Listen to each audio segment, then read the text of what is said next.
Whether they just thought the original plan would have sent out the wrong message to viewers, felt they were being disrespected by the direction their character was heading down, or didn't quite understand why they were being offered the bizarre idea in the first place, this bunch of actors all gave these particular movie storylines a hard pass. This is What Culture, and here are movie storylines actors refused to do. Number 10, Rachel Weisz didn't want her character to have a 21-year-old son, Mummy, Tomb of the Dragon Emperor.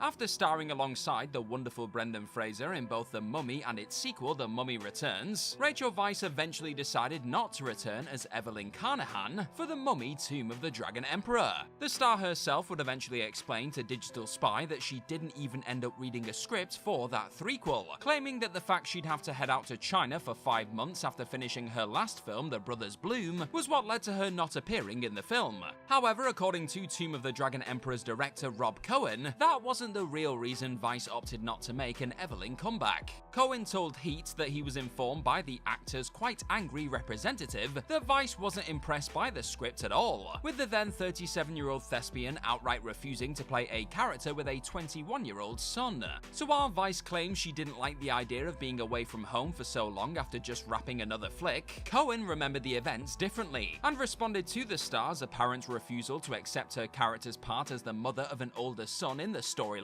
by recasting Maria Bello in the role for the 2008 picture. Leonard Nimoy and DeForest Kelley wouldn't go evil. Star Trek V: The Final Frontier. While making the original Star Trek series, William Shatner had a clause entitling him to the same terms as his co-star Leonard Nimoy. Since Nimoy directed the third and fourth Star Trek features, Shatner was allowed to helm the follow-up. Though Shatner is a great actor, Star Trek V: The Final Frontier suggested that filmmaking may not be his forte. The sequel is let down by a nonsensical story involving Spock's half-brother Sybok, who Spock never mentioned, taking over the Starship Enterprise so he can find God. Even though Star Trek regularly explored philosophical quandaries, this was going overboard. However, it nearly went further. In an earlier script, Sybok's argument was so compelling it urged Spock and McCoy to join forces with the renegade Vulcan. Leonard Nimoy and DeForest Kelley shut this idea down immediately, stating their characters would never willingly turn against their captain. Considering Spock's dying words to Kirk in The Wrath of Khan were, "I have been and always will be your friend," such a betrayal would be completely out of character. Looking back, it's obvious Nimoy and Kelley's decision was the right one. Having said that, it would have been nice if the actors rejected other plot points, considering how badly The Final Frontier turned out. If Star Trek is something you're interested in, then make sure you're subscribed to our sister channel Trek Culture for all the latest and greatest on Star Trek. Sean Connery didn't think Henry was important enough to the story, Kingdom of the Crystal Skull.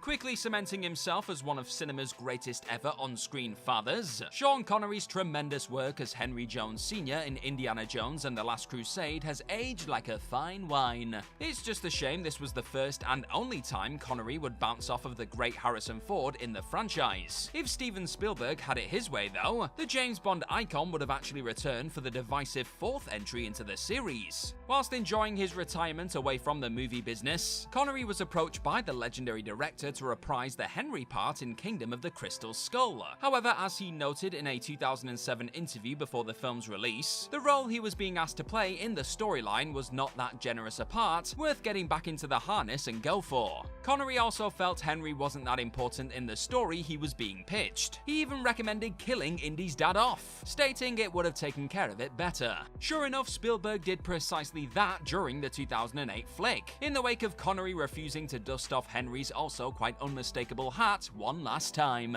The GIMP scene was too much for Emma Watson. This is the end. This is the End, which was co-directed and co-written by Seth Rogen, centers around a bunch of celebs partying the night away before being suddenly interrupted by the apocalypse. With demons around every corner and the earth itself splitting open, it isn't long before people begin to snap. Pissed off he didn't get into heaven, Danny McBride turns to cannibalism and makes Channing Tatum his sex slave. Although Emma Watson appears throughout, she refused to take part in the scene with McBride and Tatum, even though she initially agreed to it. Watson Mortensen allegedly walked off after Tatum improvised a breakdance in front of her while wearing a gimp suit and a thong. Rogan tweeted that he took no issue with Watson's decision whatsoever, since it wasn't what the Harry Potter star signed up for. Rogan mentioned in a GQ interview that, quote, the narrative that she was in some way uncool or unprofessional is complete bullshit.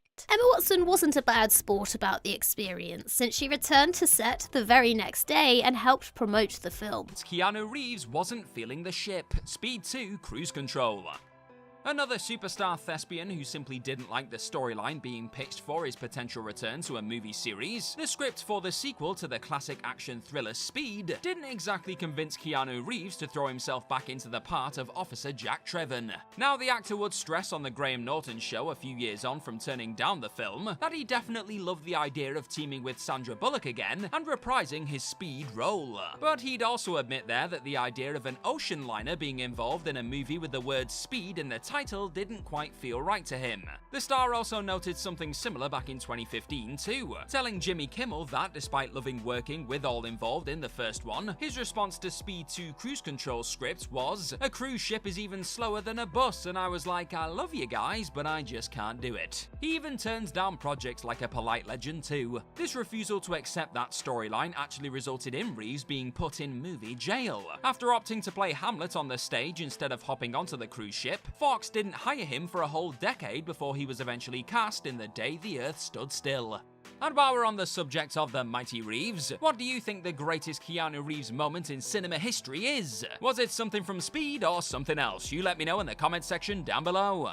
Joseph Gordon-Levitt wouldn't kiss Anna Kendrick, 50-50. The semi-autobiographical drama follows a 27-year-old called Adam who's diagnosed with spinal cancer. While prepping for the surgery, Adam begins having sessions with a trainee therapist, Catherine. Though the two develop feelings for one another, they decide to keep things professional until Adam's surgery. After the tumour is successfully removed, the film concludes with the pair readying for their first official date. It's a sweet ending, but it was meant to include a bit more romance. The studio originally wanted to have a typical lovey-dovey climax with Adam and Catherine kissing. In an interview with MTV, Kendrick said she considered locking lips with Gordon-Levitt just to see if it worked. Her co-star, quote, very wisely stood up and said, if we give it to them as an option, they will use it. So we just decided not to do it because it really just didn't feel right. It may seem like a mild detail, but it would have made a big difference. Something as innocent as a kiss could take away from the cancer survivor story, making 50-50 feel more like a rom-com. The parents get back together, Mrs. Doubtfire. While he may have spent much of the flick creepily pretending to be a nanny so he could spend time with his kids, and secretly sabotage his ex-wife's love life, Daniel Hillard does still end up making up with Miranda, and even getting joint custody of their children as Mrs. Doubtfire reaches its conclusion. But they still remain very much divorced. However, there was actually a time there when various studio execs, agents, and managers were all trying to squeeze in a happier ending, one that saw Daniel and Miranda get back together.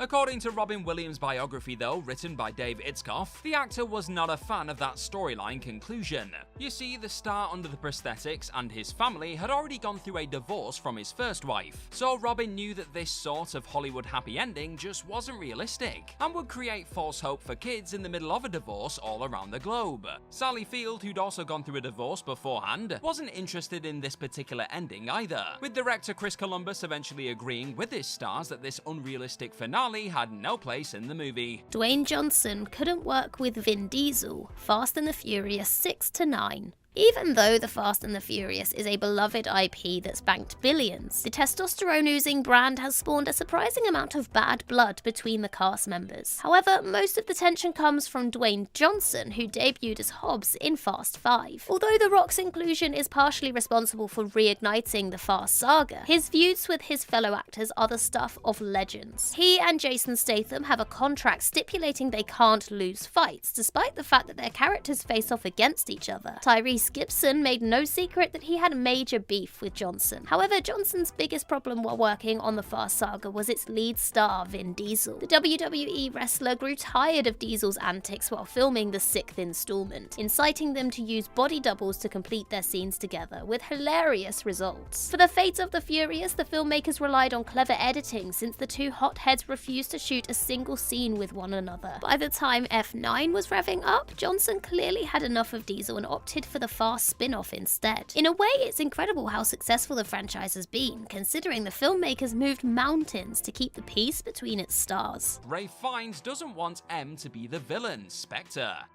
The mesmerizing Ralph Fiennes knows a thing or two about playing a detestable villain on the big screen. However, the bloke who spent years frightening the life out of audiences as Lord Voldemort actually had zero interest in turning evil within another iconic franchise. As the star himself would explain on the Happy Sad Confused podcast, after happily agreeing to join the James Bond universe as the new M in Skyfall, Fiennes found himself having to fight off Sam Mendes' attempts to turn him to the dark side. This was said to have gone down during the making of Spectre, with the actor telling his director clearly that he did not want to play an evil M in that film because M is never the bad guy. These discussions over that particular plotline got a little intense too by the sounds of it. Sure enough, the star got his way in the end. Would you argue with that menacing human? And instead of M being revealed as Blofeld or something as he put it, another agent ended up turning on our heroes during the 2015 spy flick.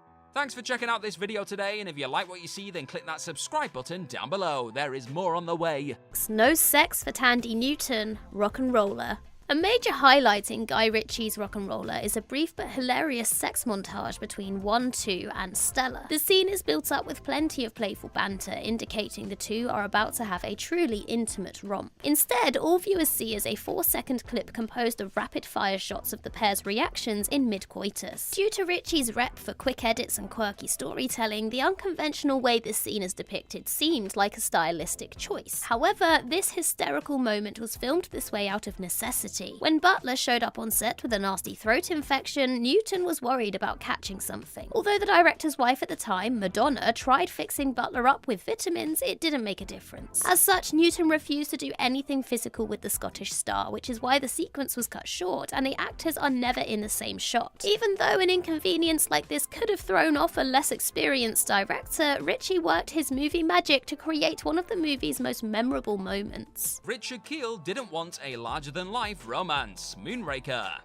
While on the subject of James Bond actors who put their foot down over a planned 007 storyline, the actor behind one of the franchise's most notable villains once rejected a planned romance. Before he ended up falling in love with a smaller woman by the name of Dolly in 1979's Moonraker, there was a plan in place for the 7'2" Richard Kiel's Jaws to actually end up with an even larger partner in the flick. Why? Because writer Christopher Wood apparently felt it would be a hoot if Jaws fell in love with someone bigger than him, according to Some Kind of Hero, the remarkable story of the James Bond films. Hilarious. Kiel understandably wasn't a fan of the joke though, and would state that he felt strongly that what they had in mind wouldn't work for me or the audience. So after clashing with producer Albert Cubby Broccoli over the idea, the actor suggested bringing in a smaller partner for the iconic figure instead, and that's precisely what happened in the end, as Blanche Ravellec eventually stepped in as Jaws' love interest. Broccoli even later conceded that Kiel's plan was better than the original storyline, and he was absolutely right. Joaquin Phoenix wouldn't rub mud in an actress's face, Mary Magdalene. Joaquin Phoenix may not classify himself as a method actor, but there's no doubt he goes to extreme lengths to prepare for his roles. So when he portrayed Jesus Christ in 2018's Mary Magdalene, it wasn't surprising to hear the Joker star emaciated himself by only eating 300 calories daily and researched the Bible thoroughly. With that said, there was one scene Phoenix refused to perform, even though it's taken directly from the Bible. In John 9:6, Jesus cures a blind person by rubbing mud over their eyes. While speaking to CNN about the film, Phoenix admitted he never considered performing the sequence the way it's described in the scriptures. In his own words, "I'm not going to rub dirt in her eyes. Who the F would do that? It doesn't make any sense." That is a horrible introduction to seeing. Instead, Jesus licks his thumbs in the scene and places it over the blind person's eyes. Even though taking liberties with the Bible can be tricky, this was a smart decision on Phoenix's part, especially since smearing clay into someone's eyeballs would probably damage their sight, not heal it. Michelle Rodriguez didn't want Letty to cheat The Fast and the Furious. It's hard to imagine a version of the Fast and the Furious franchise that doesn't boast the eternally badass Michelle Rodriguez speeding through the streets or throwing down with various baddies as Letty. But back when that first Fast feature was in production, there was actually a potential storyline that very nearly resulted in the actor leaving the series there and then. Said plotline would have involved Letty cheating on quote-unquote alphaest of the alpha males Dom with cute boy Brian in the picture. However, as she told the Daily Beast, Rodriguez just didn't see this as something her character would realistically do. Back when the star was dreaming about becoming a thespian, those dreams simply did not involve her being a slut, as she put it. So after a few tears and threatening to leave the series before the first film had even landed in theaters, the call was made to scrap this love triangle idea. That wasn't the only thing Rodriguez pushed for during the making of the first Fast film either. That punch she threw during the race wars sequence, that was something the actor fought to get into the movie, because as Rodriguez would note, they didn't think a girl would ever get involved. And Letty has been kicking all of the ass ever since. Sam Worthington refused to work with a robot owl. Clash of the Titans. In the Clash of the Titans remake, Sam Worthington's Perseus battled many monsters, including Medusa, giant scorpions, Calibos, and the Kraken. However, the Aussie actor also clashed with the director Louis Leterrier. More specifically, Worthington fought over the inclusion of a certain character, Bubo the Mechanical Owl. Since Bubo only appears briefly, casual viewers mightn't understand the automaton's significance. In the original Clash of the Titans, Bubo served the goddess of wisdom Athena. To help Perseus in his quest, Athena commanded her pet to look out for him. According to an interview with Vanity Fair, Leterrier intended Bubo to play a bigger role in his Clash of the Titans, but Worthington was having none of it, saying, "This is ridiculous. This is a ridiculous thing to have in the movie. You're going to ruin my career with that owl." According to Leterrier, the Avatar star also threatened to drop the owl prop. For this reason, Bubo was relegated to a 5-second cameo. To be fair, having the heroic demigod teaming up with a hooting robot probably wouldn't work in a mythological drama. Nevertheless, Worthington's blood-boiling tantrum was a little extreme. Viggo Mortensen didn't want Aragorn to make a return, The Hobbit. Peter Jackson's Middle-earth comeback that was the Hobbit trilogy saw the return of a ton of familiar The Lord of the Rings faces. One Lord of the Rings figure who didn't agree to appear in that prequel series, however, was the King of Gondor himself, Viggo Mortensen. But that doesn't mean the Aragorn actor wasn't asked. Mortensen actually recalled speaking to one of the Hobbit movie's producers all the way back in 2008 about whether he had any interest in reprising his role and working alongside Jackson and the gang again. But the actor was quick to remind said individual that not only was Aragorn not a part of the Hobbit book and storyline, there was also a 60-year gap between the books. It's not known what this potential Aragorn storyline in the Hobbit series would have looked like, or if the minds behind the big screen adaptations had even entertained the idea of a potential return of the eventual king before talking to Mortensen. Either way, Viggo was not interested, so the Hobbit movies went on their unexpected journey without him. Jamie Foxx walked out of the production, Miami Vice. The production of Michael Mann's Miami Vice endured all sorts of problems from beginning to end. Hurricanes in the filming area led to delays, causing the budget to swell exponentially. Script rewrites occurred with infuriating regularity. Mann filmed in gang-filled territories, which the crew strongly disagreed with. However, Miami Vice's biggest problem was with its star, Jamie Foxx. The Oscar-winning performer was a nightmare for everyone involved, refusing to work until unrealistically specific conditions were met. He also wouldn't film scenes on boats or planes for some reason. But it gets worse. While shooting in the Dominican Republic, gunshots were heard, compelling the Collateral star to head back to the States. And then Foxx never came back. Since there were still scenes to shoot, it was impossible for Mann to complete production the way he envisioned. As a result, the director had to use a previously discarded ending that took place in Miami, allowing Foxx to continue filming. Although Miami Vice wasn't great, it's a miracle it saw the light of day, considering the creators had to bend over backwards to get around Foxx's preposterous demands. Anna Kendrick turned down a effing problematic romance, Pitch Perfect 3. Another entry to add to the unwanted romance pile now. Anna Kendrick also found herself having to challenge a planned romance at one point, with this one being present in the original Pitch Perfect 3 script. While Kendrick's Becca Mitchell ultimately didn't become romantically involved with Guy Burnett's music producer Theo in the finished film, Kendrick explained to Collider that this only came about after she pushed back pretty hard on that. She'd also classed this potential storyline as effing problematic to Harper's Bazaar, but that still didn't stop the folks in charge from trying to sneak sneak in another scene that would have involved the two sharing a smooch. Kendrick once again rejected that idea. A music executive entering Becca's life, beginning a working relationship with her, and then making a move on her definitely wasn't the right call, for what should have been pretty obvious reasons, with Kendrick specifically noting how she wasn't a fan of Theo entering Becca's world and being the more active character. Thankfully, Kendrick refused to budge on keeping the romance out of their relationship, and kept a seriously problematic plotline far away from the hit musical comedy franchise. Christina Ricci vetoed the ending, The Addams Family. The Addams family are infamous for their creepy and kooky demeanour. Despite their fondness for chaos, creepy crawlies and decapitations, nothing means more to them than family. I mean, it's literally there in the title. However, the screenwriters over the first film adaptation thought otherwise. In 1991's The Addams Family, a pair of con artists seek out Gomez, claiming they found his long-lost brother, Fester. In reality, Uncle Fester is an imposter called Gordon Craven. After the criminal duo are welcomed into the Addams abode, they prepare to steal the family fortune. After the villains are disposed of, the Addams accept Gordon into the family, whether or not he really is Uncle Fester. However, all the main actors apart from Christopher Lloyd disagreed with this ending, believing Gomez would go to the ends of the earth to reunite with his brother. Since Christina Ricci was considered, quote, the most articulate and intellectually gifted, the cast nominated her to make their case to the producer and director. After Ricci pleaded for 10 minutes straight, the director agreed to make Gordon Craven and Uncle Fester one and the same. It was ballsy for the child actress to contradict the higher-ups, but it totally paid off. The Addams Family has such a satisfying conclusion. It would have been a shame if it went any other way. The Rock says no to his mate's death, Rampage.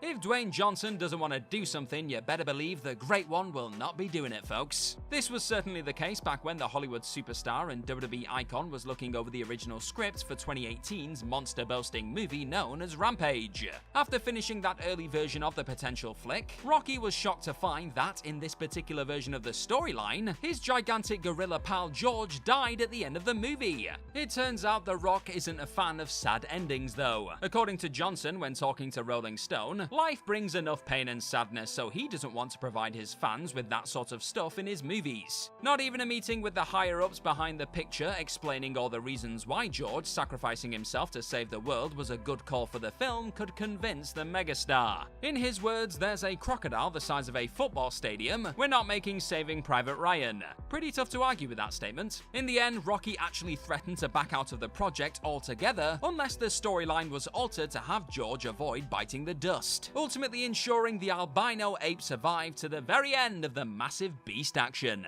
Brad Pitt fought for a jaw-dropping climax. 7. In 7, Detective Mills and Somerset are tasked with capturing a serial killer who murders people that represent the 7 deadly sins. David Fincher's groundbreaking thriller is renowned for its disturbing subject matter and brutal violence, especially in the last few minutes. After the killer, John Doe, turns himself in, he takes the detectives to a remote location, claiming they'll find the last 2 victims who represent envy and wrath. When a package for Mills is delivered, the detectives suspect Doe has something up his sleeve. Opening the box, Somerset sees it contains the head of Mills' pregnant wife Tracy. Doe explains how he killed Tracy out of envy and hopes Mills will murder him, in turn becoming wrath. Despite Somerset's best efforts to talk his partner down, Mills shoots Doe dead, giving him exactly what he wants. As hard as it is to believe, this iconic climax would have never come to be if not for Brad Pitt's intervention. In an interview with EW, Pitt explained how the studio fought for a conventional conclusion where Tracy survives and Mills refuses to kill Doe. There was another sequence storyboarded where Somerset executed Doe to stop Mills from throwing away his career. Interestingly, Morgan Freeman supported this idea. However, Pitt stuck to his guns, saying the original outcome should be left alone. Thankfully, the executives agreed not to reshoot the scene. If they did, moviegoers would have missed out on one of the most shocking endings in cinema history.